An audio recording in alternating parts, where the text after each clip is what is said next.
ارشاد فرمایا یرفع اللہ الذین آمنوا منکم والذین اوتوا العلم درجات واللہ بما تعملون خبیر.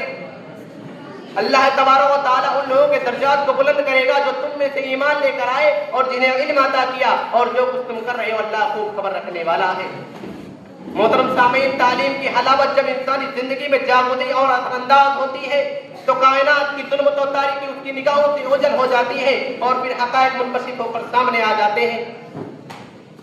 ان کے اندر عقابی روح پیدا ہو جاتی ہے اور ان کو اپنی منزل آسمانوں بھی دکھائی دینے لگتی ہے. شاعر مشرق علامہ اقبال نے کیا خوب کہا ہے, عقابی روح جب بیدار ہوتی ہے جوانوں میں, عقابی روح جب بیدار ہوتی ہے جوانوں میں, نظر آتی ہے ان کو اپنی منزل آسمانوں میں. محترم سامعین, اندلس کی تاریخ بار بار دہرائی گئی ہے اور دہرائی جاتی رہے گی جب تک اہل اندلس نے تعلیم کو اپنا مقصد اصلی شمار کیا, خاص کر کے کتاب و سنت کو, تب تک وہ یرفعوا بہذا الکتاب رہے. اور جب انہوں نے تعلیم سے بے رخی اختیار کر لی, خاص کر کے کتاب و سنت سے, تو یہ بھی آخرین کا شکار ہوئے اور قیامت تک کے لیے نصیحت آمیز باپ بن کر رہے.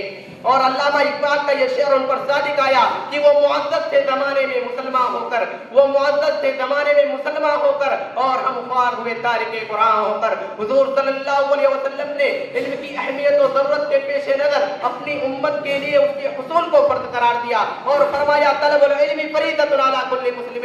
انسان تعلیم کے بغیر اسلام کی نمائندگی نہیں کر سکتا, اپنے رب اور دین کی عرفان و اذعان کو حاصل نہیں کر سکتا. اس لیے اللہ رب العالمین نے کہیں قلم کی قسم کھا کر تعلیم کی اہمیت کو اجاگر کیا ہے. فرمایا والقلم وما یسطرون, تو کہیں اپنی پہلی وحی اقرا بسم ربک الذی خلق خلق الانسان من علق اقرا وربک الاکرم الذی علم بالقلم کے ذریعہ تعلیم کی طرف رغبت دلائی ہے. حضور صلی اللہ علیہ وسلم نے بعثت معلما کہہ کر اس مجلس میں بیٹھنے کو پسند قرار دیا جو تعلیم و تعلم میں لگی ہوئی تھی. رب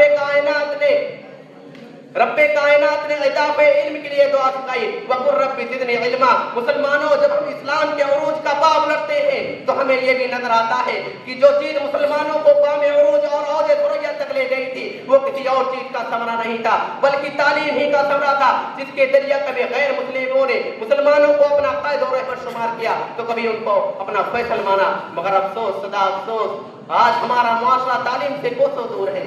آج اعلیٰ تعلیم نظام ہونے کے باوجود جہالت کی لعنت دور دور تک پھیلی ہوئی ہے.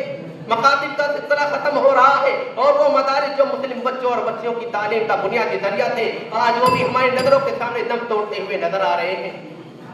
اب آخر میں دعا ہے کہ اللہ رب العالمین میں دینی تعلیم حاصل کرنے اور اس کے ذریعے ملک و ملت کی تعمیر کرنے کی توفیق مجھ سے آمین. وآخر دعوانا الحمدللہ.